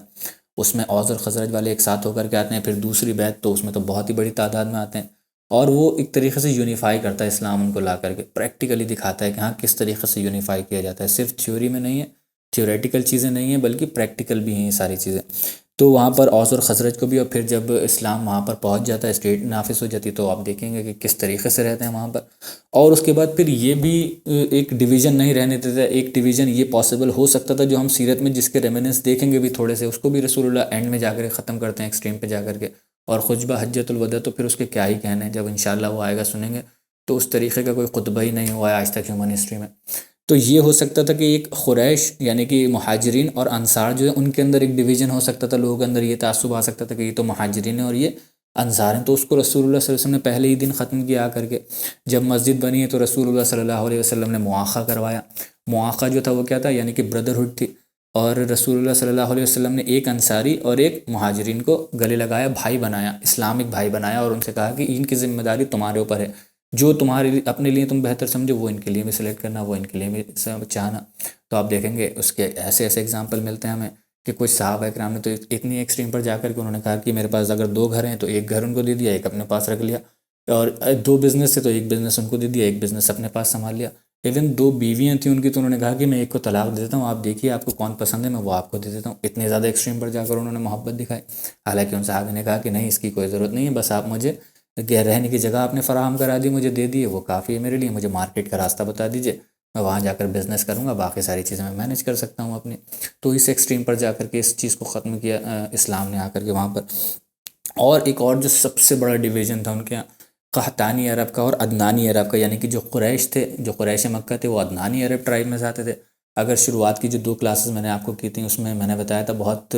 کلیئر ڈویژن بتایا تھا کہ کس میں کیا ڈویژن ہے، قحطانی اور عدنانی عرب میں بتایا تھا۔ تو قحطانی عرب اور عدنانی عرب جو تھے آج تک کبھی ایک نہیں ہوئے تھے، لیکن رسول اللہ صلی اللہ علیہ وسلم نے ان کا ایک کیا۔ کس طریقے سے؟ جو قریش تھے وہ عدنانی عرب تھے، اور جو انصار تھے وہ قحطانی عرب تھے، اور ان دونوں کو ایک ساتھ لا کر کے مواقع بنا کر کے، اور اسٹیٹ میں جو ایک ساتھ رہتے تھے، جو ان کے اندر بھائی چارہ تھا، جو محبت تھی، اس چیز کے تھرو رسول اللہ صلی اللہ علیہ وسلم نے جنریشن اولڈ جس کو کہتے ہیں، ایک اس کے اندر جو ڈویژن تھا اس کو بھی ختم کیا۔ تو ہر طریقے کا ریسزم، ٹرائبلزم، نیشنلزم، کسی طریقے کی بھی چیز تھی، وہ سارے ازمز جو تھے رسول اللہ صلی اللہ علیہ وسلم نے توڑ دیے، ختم کیے۔ کس کے تھرو؟ اسلام کے تھرو۔ اور آج تک ہیومن ہسٹری میں ایسا پیرلل اس کی کوئی ایگزامپل نہیں ہے جس نے اس طریقے سے ان چیزوں کو ختم کیا ہو پریکٹیکل۔ اور دیکھیے کیونکہ یہ بھی میں نے بتایا کہ جو مدینہ تھی اب ایک اسلامک ریاست بن چکی تھی پوری، اس کے ایک نظام چل رہا تھا، قوانین تھے وہاں پر، اس کی ایک پوری آرمی بھی تھی۔ تو اب دیکھیے، اب کیونکہ پوری ساری چیزیں آرگنائز ہو گئی ہیں، ابھی تک جب مکہ میں تھے تو وہاں پر ان کی وہ آرگنائز نہیں تھی ساری چیزیں، اور رسول اللہ صلی اللہ علیہ وسلم جب مدینہ آ گئے ہیں، تو جب مکہ میں تھے تو بہت سارے لوگ جب ان کے اوپر ظلم توڑے جاتے تھے، ان کو پرسیکیوٹ کیا جاتا تھا، تو بہت سارے لوگ ایسے تھے جو یہ کہتے تھے ایموشنز میں آ کر کے کہ ہمیں لڑنے کا حکم دیجیے یا رسول اللہ۔ رسول اللہ منع کرتے تھے کہ نہیں، اللہ تعالیٰ نے ابھی مجھے حکم نہیں دیا ہے، ہم ابھی نہیں لڑ سکتے۔ تو وہ کہتے تھے ہم لڑ کر کے ان کو ختم کر دیں گے۔ لیکن اب جب یہاں پر آ گئے، اسٹیٹ اسٹیبلش ہو گئی ہے پوری پراپر، وہاں پر نظام چل رہا ہے اور اس کے تحت ایک آرمی بھی ہے، مسلمانوں کی اسٹینڈنگ آرمی، تو وہاں پر رسول اللہ صلی اللہ علیہ وسلم کو اللہ تعالیٰ جو ہے اب لڑنے کا حکم دے دیتا ہے۔ اسی میں ہم یہ بھی دیکھیں گے کہ بہت سارے لوگ جو ایموشنز میں آگے کہتے تھے وہ حالانکہ لڑتے نہیں ہیں، پیچھے ہٹ جاتے ہیں، لیکن بہت سارے لوگ تھے رسول اللہ صلی اللہ علیہ وسلم کے پاس، مسلمانوں میں زیادہ تر، جو یہ چاہتے تھے واقعی اپنے، جیسے کہ حضرت حمزہ رضی اللہ تعالیٰ عنہ، حضرت عمر رضی اللہ تعالیٰ عنہ، یہ لوگ چاہتے تھے کہ ہاں واقعی میں اگر ہمارے اوپر ظلم ہو رہا ہے تو ہم جا کر کے اس کو ریٹیلیٹ تو کریں، کم سے کم اس کا بدلہ تو لیں، ایسا تو نہیں ہم پٹتے ہی رہیں۔ تو وہ لوگ بہت زیادہ خوش ہوتے ہیں اس چیز سے، ٹھیک ہے اب ہم اپنے آپ کو ڈیفینڈ کر سکتے ہیں۔ اب جب لڑنے کا حکم آ گیا، سورہ حج میں غالباً وہ آیت آتی ہے، سورۃ الحج میں، اس میں اللہ تعالیٰ کہہ دیتا ہے کہ اب آپ کو پرمیشن دی جا رہی ہے لڑنے کے لیے۔ تو یہ مسلمان تھے وہ، اب دیکھیے کیا ہوتا ہے، جب لڑنے کا حکم دے دیا، ایک اسٹیٹ اسٹیبلش ہو گئی، تو اس اسٹیٹ کو پروٹیکٹ کیا جائے گا۔ ایسا نہیں ہوگا کہ بیرونی خطرات جو ہیں، جو ایکسٹرنل تھریٹس ہیں، وہ آ کر کے ختم کر دیں اس کو۔ اب ان کو ختم کیسے کیا جائے گا؟ جو آس پاس کے جو خطرات ہیں ان کو نیوٹرلائز کیا جائے گا۔ جو آس پاس کے جو قبیلے ہیں، جو ہو سکتا ہے قریش کے ساتھ یا اور کسی باہری قبیلے کے ساتھ یا پرشیا کے ساتھ کسی کے ساتھ ٹریٹی کر کے ہو نہیں سکتا ہے، ایک دم حملہ آور ہو جائیں، تو ان کو نیوٹرلائز کرتے ہیں رسول اللہ صلی اللہ علیہ وسلم، ایک ایک کر کے ان پر جا کر کے ریڈ مارتے ہیں، ان کے اوپر حملہ کرتے ہیں رسول اللہ صلی اللہ علیہ وسلم، اور ان سے معاہدے کرتے ہیں۔ تو یہ جو طریقہ ہے، اب دیکھیے جو میں کہہ رہا ہوں نا کہ رسول اللہ صلی اللہ علیہ وسلم کو شروعات سے میں اس چیز کو کہتا ہوا آیا ہوں اور فوکس کرتا ہوا آیا ہوں کہ رسول اللہ صلی اللہ علیہ وسلم کے ایک ایک اسپیکٹ کو پڑھنا پڑے گا اور ڈیٹیل میں جا کر کے پڑھنا پڑے گا۔ اگر آپ اس کو نہیں پڑھیں گے ڈیٹیل سے، اس کے پیچھے کی ریزننگز آپ کو نہیں پتہ ہوں گی، تو ویسٹ جو نیریٹو کھڑا کرتا ہے رسول اللہ صلی اللہ علیہ وسلم کا، کہتے ہوئے بھی کسی مسلمان کو اچھا نہیں لگا کہ رسول اللہ صلی اللہ علیہ وسلم تو نعوذ باللہ ہائی وے رابر تھے، کیونکہ جب بدر کا آپ موقع دیکھیں گے، جو ابو سفیان تھے وہ ہائی وے پر سے ہی اپنا قافلہ لے کر کے جا رہے تھے پورا، تو رسول اللہ اس کو لوٹنے کے لیے آ گئے تھے، تو انہوں نے کہا وہ تو ہائی وے رابر تھے، اور انہوں نے کہا کہ وہ تو جنگجو ایسے تھے کہ بس ہر وقت قتل و غارت مچاتے رہتے تھے، کیونکہ دیکھیے بدر کا جو موقع ہے نا، وہ پہلی بار ایسا نہیں ہوا ہے کہ رسول اللہ صلی اللہ علیہ وسلم نے وہاں پر ڈائریکٹ جنگ کی، وہ پہلی جنگ نہیں ہے اسلام کی۔ اس سے پہلے بہت سارے جو چھوٹے چھوٹے آپ کہہ لیجیے رسول اللہ صلی اللہ علیہ وسلم کی اسکرمشز ہوئی ہیں مسلمانوں کی، الگ الگ جگہ پر جا کر کے لڑائیاں ہوئی ہیں، جنگیں ہوئی ہیں مسلمانوں کی، جا کر کے کچھ قبیلوں کو نیوٹرلائز کیا ہے جا کر کے مسلمانوں نے۔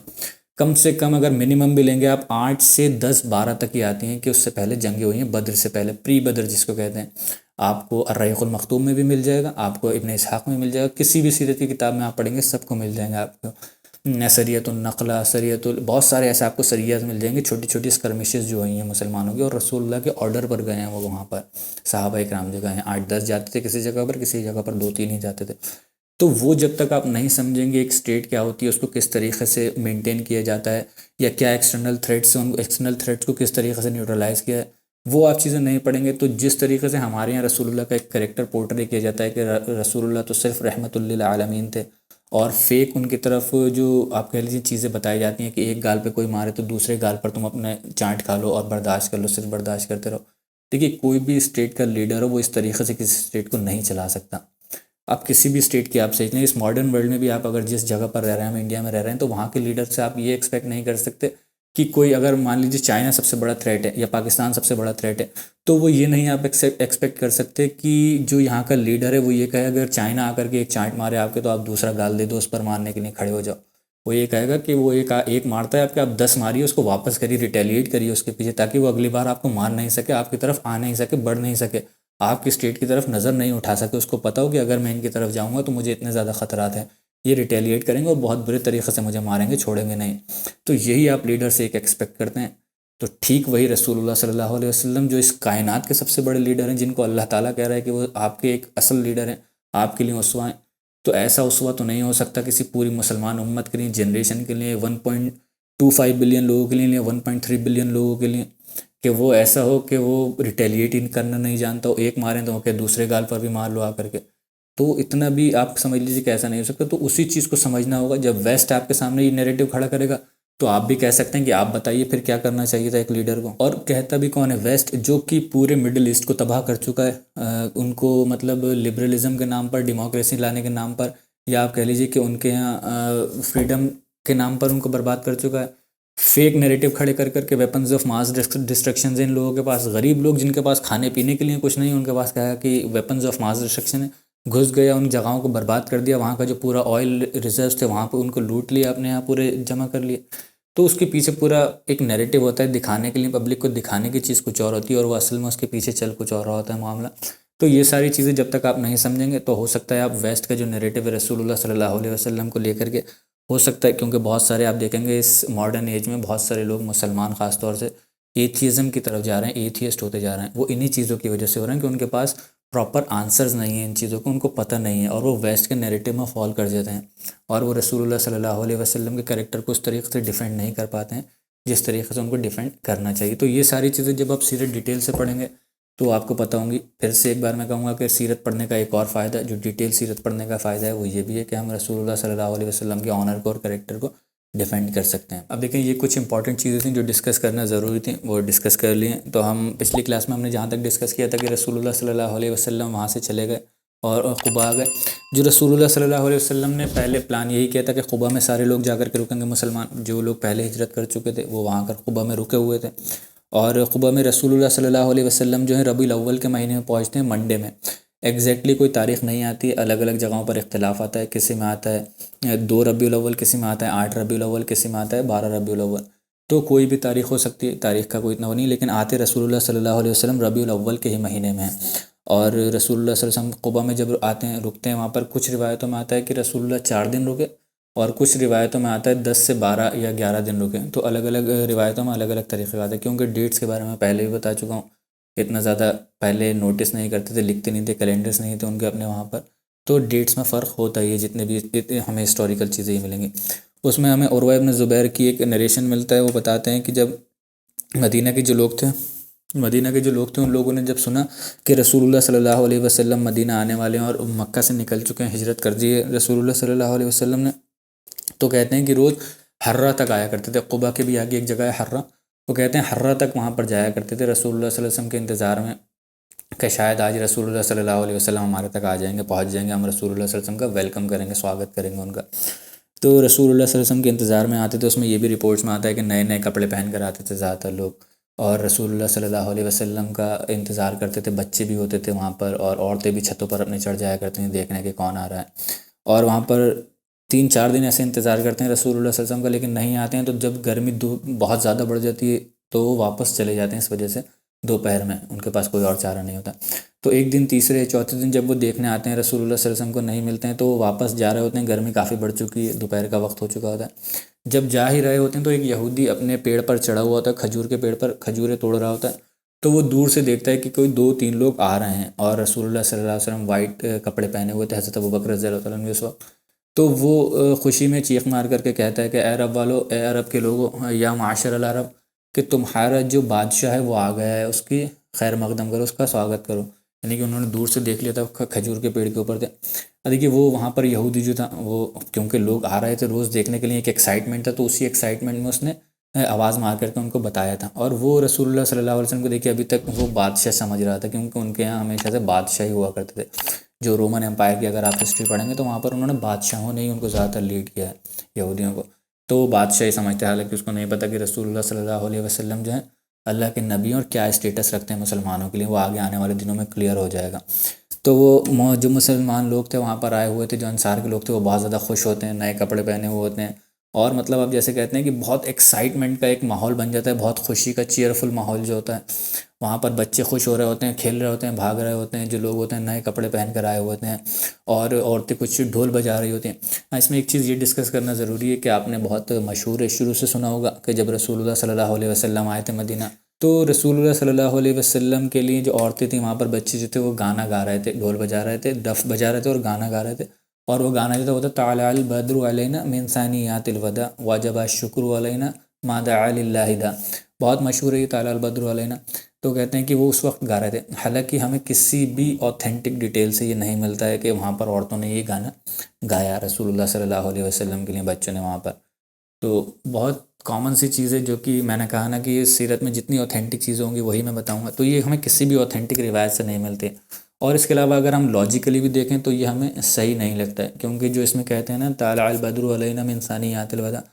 من ثنیات الوداع جو ہے کہ طلع البدر علینا، یعنی کہ اس کا ٹرانسلیشن جو ہوگا وہ یہ ہوگا کہ ایک سورج نکل کر کے، مطلب چاند نکل کر کے آیا. طلع البدر علینا من ثنیات الوداع، جو ثانیات الوداع ہے اس کے پیچھے سے نکل کر کے آئے، یعنی رسول اللہ کو دیکھ کر کے ایسے ہی کر رہے ہیں، ثانیات الوداع کے پیچھے سے آئے ہیں تو وہ چاند نکل کر کے جیسے آ رہے ہیں اندھیری رات میں. تو اس طریقے سے رسول اللہ صلی اللہ علیہ وسلم کی تعریف میں کلمات پڑھ رہے ہیں. حالانکہ ہم لاجیکلی دیکھیں، اگر جو ثانیات الوداع ہے وہ ساؤتھ میں تو ہے ہی نہیں، وہ نارتھ میں ہے مدینہ کے. جب ہم اوپر جائیں گے، خیبر کی طرف جائیں گے اور سیریا کی طرف جائیں گے تب وہ آتا ہے ثانیات الوداع. حالانکہ جب ہم دیکھیں گے مکہ کی طرف سے جب اوپر آ رہے ہیں تو وہ ساؤتھ سے آ رہے ہیں ہم اوپر. اس کا مدینہ کا تو ساؤتھ ہوگا، ساؤتھ سے اوپر کی طرف آ رہے ہیں. اس سائڈ ثانیات الوداع ہے ہی نہیں، ثانیات الوداع ہے اوپر کی طرف. اگر کوئی پاسبلٹی ہے بھی کہ یہ گانا اگر گایا ہوگا، یہ کہا ہوگا، تو کچھ علماء اکرام یہ کہتے ہیں کہ جو رسول اللہ صلی اللہ علیہ وسلم غزوہ تبوک پر گئے تھے تو کافی دن بعد واپس آئے تھے. 1 مہینے کا وہ پورا سفر تھا، پوری جو جنگ پر گئے تھے، تو 1 1.5 مہینے بعد وہاں سے واپس آئے تھے. تو انتظار کرتے کرتے مسلمان جو تھے پریشان ہو گئے تھے، اور ان کو یہ بھی لگنے لگا تھا کہ کہیں کچھ ہو تو نہیں گیا مسلمانوں کو یا رسول اللہ صلی اللہ علیہ وسلم کو. تو جب وہاں سے رسول اللہ صلی اللہ علیہ وسلم آئے اور ثانیات الوداع سے نکلے تو سب کو دکھنے لگے، تو انہوں نے خوشی میں وہ گانا گایا ہے طلع البدر علینا من ثنیات الوداع. تو یہ ایک اس کے اندر ایک پوائنٹ تھا کہ جو یہ گانا ہے جو بہت مشہور ہے، یہ رسول اللہ صلی اللہ علیہ وسلم نے اس وقت پر رسول اللہ کے لیے اس وقت پر نہیں گایا گیا ہے. بہت آپ کو سیرت کی کتابوں میں مل جائے گا، رحق المختوم میں بھی ملے گا، آپ کو تجلیات نبوت میں بھی ملے گا، اور بھی جو دیگر سیرت کی کتابیں ان میں آپ کو مل جائے گا. حالانکہ یہ اوتھینٹک نہیں ہے یہ پورا گانا. جو اس کے علاوہ ایک اور گانا جو ہے وہ اوتھینٹک ہے جو صحابہ اکرام گا رہے تھے، اور ہمیں یہ بھی ملتا ہے کہ رسول اللہ صلی اللہ علیہ وسلم نے بھی وہ گایا تھا. جو مسجد نبوی جب تعمیر ہو رہی ہوگی تو انشاءاللہ اس کے وقت پر آئے گا، اس کے جو کلمات ہیں میں آپ کو بتا دوں گا یا شیئر کر دوں گا اسکرین کے اوپر. وہ انہوں نے وہاں پر گایا، وہ ہمیں اوتھینٹکلی ملتا ہے وہاں سے. تو دیکھیے جب رسول اللہ صلی اللہ علیہ وسلم آتے ہیں تو رسول اللہ صلی اللہ علیہ وسلم وائٹ کلوتھس پہنے ہوئے، تو اس وقت جب آتے ہیں ڈسکرپشن میں ہمیں یہ ملتا ہے رسول اللہ صلی اللہ علیہ وسلم جو ہیں، اور ایک قبیلہ تھا بنو عامر بن عوف بن مالک بن اوس، یعنی کہ اوس کا ایک قبیلہ تھا بنو عامر بن عوف. ان کے پاس رسول اللہ صلی اللہ علیہ وسلم جاتے ہیں، انہی کے پاس رکتے ہیں، اور انہی کے وہاں پر ایک شخص تھے، صحابہ تھے، کلثوم بن الحدم رضی اللہ تعالیٰ عنہ، ان کے گھر پر رسول اللہ صلی اللہ علیہ وسلم رکے تھے. جتنے 3 4 دن یا 10 12 دن جو بھی رکے تھے وہاں پر رسول اللہ صلی اللہ علیہ وسلم اس میں قبا میں. اور وہاں پر جب رسول اللہ صلی اللہ علیہ وسلم آتے ہیں حضرت ابوبکر رضی اللہ تعالیٰ عنہ کے ساتھ، تو بہت سے لوگ اب دیکھیں یہ رسول اللہ صلی اللہ علیہ وسلم کی ہمبلنیس کا، ان کی کیریکٹر میں جو ہمبلنیس تھی، جو آپ کہہ لیں کہ بالکل عام آدمی کے رہا کرتے تھے، کوئی اسپیشل اسٹیٹس نہیں اویل کرتے تھے رسول اللہ صلی اللہ علیہ وسلم. وہ ہمیں کس طریقے سے دکھتی ہے کہ جب دونوں آتے ہیں نا تو بہت سارے لوگ انصار جنہوں نے دیکھا نہیں ہوتا ہے رسول اللہ صلی اللہ علیہ وسلم کو، جو بیعت کے لیے گئے نہیں ہوئے تھے، وہ حضرت ابوبکر رضی اللہ تعالیٰ عنہ کو رسول اللہ سمجھتے ہیں، اور ان سے بڑی خوشی سے آ کر کے ہاتھ ملاتے ہیں، بہت ان کو گریٹ کرتے ہیں، اور ایک طریقے سے سمجھ لیے رسول اللہ بیک گراؤنڈ میں ہو جاتے ہیں، اور حضرت ابوبکر رضی اللہ تعالیٰ عنہ کو زیادہ ترجیح دیتے ہیں. لیکن ایک وقت ایسا آتا ہے کہ جب رسول اللہ بیٹھے ہوتے ہیں تو ان کے چہرے پر دھوپ پڑنے لگتی ہے بہت تیز. بہت خوبصورت واقعہ ہے، مطلب ہر اینگل سے خوبصورت ہے. حضرت ابوبکر رضی اللہ تعالیٰ عنہ سے یہ چیز دیکھی نہیں جاتی، جیسے ہی رسول اللہ صلی اللہ علیہ وسلم کے اوپر وہ جو دھوپ آتی ہے تو وہ کھڑے ہو جاتے ہیں، فوراً اپنے کپڑے سے رسول اللہ صلی اللہ علیہ وسلم کو شیڈ کرنے لگتے ہیں۔ جیسے ہی وہ شیڈ کرتے ہیں تو وہاں کے جو لوگ تھے 1 منٹ میں سمجھ جاتے ہیں کہ یہ رسول اللہ نہیں ہے، ابھی کچھ ہی مومنٹس ہوئے تھے، بولے بھی نہیں تھے، صرف رسول اللہ کچھ، اور خود ہی سے لوگ یہ سمجھ رہے تھے، اور جیسے ہی وہ کرتے ہیں لوگ سمجھ جاتے ہیں کہ یہ رسول اللہ ہیں، وہ نہیں ہے ابوبکر جن کو ہم سمجھ رہے تھے، بلکہ رسول اللہ تو یہ ہیں جو جن کی یہ پروٹیکشن کر رہے ہیں۔ تو اتنا خوبصورت واقعہ ہے، حضرت ابوبکر رضی اللہ تعالیٰ عنہ کی محبت پتہ چلتی ہے، اور رسول اللہ صلی اللہ علیہ وسلم کی ہمبلنس ہمیں پتہ چلتی ہے کتنے ڈاؤن ٹو ارتھ ہیں۔ دیکھیے یہی ہمبلنس جو ہے نا، چھوٹی چھوٹی، یہ ایگزیکٹلی کاپی ہوتی ہیں حضرت عمر رضی اللہ تعالیٰ عنہ کے اندر، آپ دیکھیں گے سیم اسی میں کا واقعہ ہوتا ہے۔ جب رسول اللہ حضرت عمر جو ہیں جو سیریا فتح کرتے ہیں، جب وہاں جاتے ہیں تو اپنے غلام کو لے کر کے جاتے ہیں، ایک ہی اونٹ ہوتا ہے ان کے پاس اس وقت بیت المال میں، تو وہ کہتے ہیں کیا کریں، وہ جاتے ہیں ایک ہی اونٹ پر، تو کہتے ہیں کہ ایسا کریں گے کچھ وقت میں بیٹھوں گا اوپر، تم اونٹ کی جو رسی پکڑ کر چلو گے، کچھ وقت بعد تم بیٹھو گے تو میں پکڑ کر کے چلوں گا۔ وہ کہتے ہیں ٹھیک ہے، کچھ وقت بعد چینج کرتے رہتے ہیں، لیکن جب سیریا پہنچتے ہیں، بالکل یروشلم پہنچتے ہیں، تو وہاں پر کیا ہوتا ہے، حضرت عمر رضی اللہ تعالیٰ عنہ جو ہیں ان کے پکڑنے کا نمبر آتا ہے، لے کر کے چلو، ان کے غلام جو تھے اوپر بیٹھیں گے، حضرت اسلم جو تھے، تو وہ کہتے ہیں، بڑی ریکویسٹ کرتے ہیں، یا امیر المومنین، اب یہ راستہ جو ہے ختم ہو گیا ہے، یہ موقع آ گیا ہے، یہاں پر ہم جہاں آنا تھا منزل پر آ گئے ہیں، آپ اوپر آ کر کے بیٹھ جائیے، میں پکڑ کر کے چل لوں گا، مجھے کوئی پریشانی نہیں ہے۔ لیکن حضرت عمر رضی اللہ عنہ کیا کہتے ہیں، نہیں، ایسا نہیں ہو سکتا، جس چیز کا ہمارا معاہدہ ہوا ہے ہم اس چیز پر، میں اس پہ کھڑا رہوں گا، بالکل آ جائے تو آ جائے، کوئی پریشانی کی بات نہیں ہے۔ تو جیسے ہی وہ انٹر کرتے ہیں سیریا کے اندر، یروشلم کے اندر، تو وہاں پر جتنے لوگ عیسائی جو جمع ہوتے ہیں وہاں پر، وہ سمجھتے ہیں کہ جو یہ اوپر بیٹھے ہوئے ہیں وہ ان کے جو مالک ہیں، اور یہ جو پکڑ کر کے چل رہے ہیں وہ غلام ہیں۔ حضرت عمر کے غلام کو حضرت عمر سمجھتے ہیں، وہ خلیفہ سمجھتے ہیں ان کا، تو بہت سارے لوگ گریٹ کرنے لگتے ہیں ان کو، لیکن جب دیکھتے ہیں حضرت جو مسلمان وہاں پر پہلے سے موجود تھے، حضرت عمرو بن العاص اور حضرت سعد بن ابی وقاص، وہ آ کر کے ملتے ہیں ان سے، تو وہ حضرت پھر ان لوگوں کو پتہ چلتا ہے اچھا یہ ہیں خلیفہ، ان لوگوں کو کیونکہ ڈسٹنکشن ہی نہیں کر پاتے ہیں، کیونکہ حضرت اسلم بھی جو بیٹھے ہوئے تھے تو بہت کوئی ایسی بہت اچھے ویل ڈریس نہیں تھے، ان کو لگ رہا تھا، تو وہ کچھ لوگ کنفیوز ہوتے ہیں ان میں سے خلیفہ ہے کون، لگ تو نہیں رہا ہے خلیفہ ان میں سے کوئی بھی دیکھ کر کے۔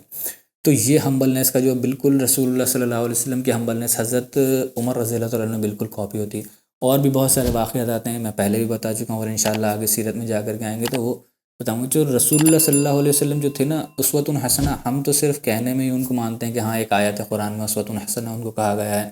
لیکن جو صحابہ اکرام تھے وہ واقعی میں ان کو اسوۃ حسنہ مانتے تھے، کوئی چیز ان کے کریکٹر میں دیکھا کرتے تھے تو فوراً اپنے اندر کاپی کیا کرتے تھے۔ حضرت عمر نے وہ چیز دیکھی تھی، 10-12 سال بعد وہ اس چیز کو ایگزیکٹلی کاپی کرتے ہیں، کہ ان کی ہمبلنس بالکل اتنی ہمبلنس دکھاتے ہیں جو حضرت عمر رضی اللہ عنہ اپنے غلام کے ساتھ، اور بھی بہت ساری جگہوں پر کاپی کرتے ہیں رسول اللہ صلی اللہ علیہ وسلم کے کیریکٹر کو اور ان کی عادتوں کو، عادت مبارکہ کو۔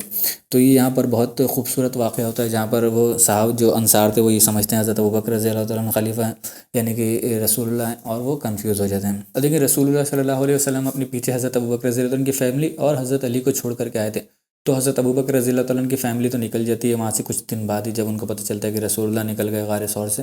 تو وہ بھی نکل جاتے ہیں۔ جو ان کے بڑے بیٹے تھے عبداللہ، وہ لے کر کے آ جاتے ہیں حضرت عائشہ اور حضرت اسماء بنت ابی بکر کو، اور حضرت علی رضی اللہ تعالیٰ عنہ سب سے آخری شخص ہوتے ہیں جو ہجرت کرتے ہیں وہاں سے، کچھ وقت رکتے ہیں، 3 یا 4 دن یا 5 دن رکتے ہیں وہاں پر مکہ میں، اور جن لوگوں تک جو سامان پہنچانا تھا وہ سامان پہنچا دیتے ہیں، اور پھر وہاں سے پیدل ہجرت کرتے ہیں۔ ان کے پاس کوئی سواری بھی نہیں ہوتی حضرت علی رضی اللہ تعالیٰ عنہ کے پاس، اور اکیلے ہی پیدل وہ سفر کرتے ہیں، اور ان کی راستے میں بہت کنکریلا پتھریلا راستہ تھا۔ اب سوچئے 1400 سال پہلے گرمی میں اس خطرناک ہائی وے پر آنا، کنکریلے راستے پر آنا کتنا مشکل کا کام ہے، لیکن حضرت علی رضی اللہ عنہ کے اندر ڈٹرمنیشن، طاقت و قوت ہمیشہ سے ہی مشہور ہیں اس چیز کے لیے، تو وہ اس چیز کو کور کر لیتے ہیں، پہنچ جاتے ہیں قبا، اور رسول اللہ صلی اللہ علیہ وسلم وہاں پر رکے ہوتے ہیں، ان کا ہی انتظار کر رہے ہوتے ہیں، جب آتے ہیں تو ان کے ساتھ ہی پھر ہجرت کرتے ہیں۔ جتنے وقت میں رسول اللہ صلی اللہ علیہ وسلم قبا میں رکے ہوتے ہیں، قبا میں ایک مسجد بھی تعمیر ہو جاتی ہے، ایک مسجد بنا لیتے ہیں وہاں پر ٹیمپرری، وہاں پر جب رکتے ہیں نماز کے لیے، تو کچھ روایتوں میں یہ بھی آتا ہے کہ حضرت عمار ابن یاسر جو ہیں انہوں نے بنائی تھی وہ مسجد جو تھی،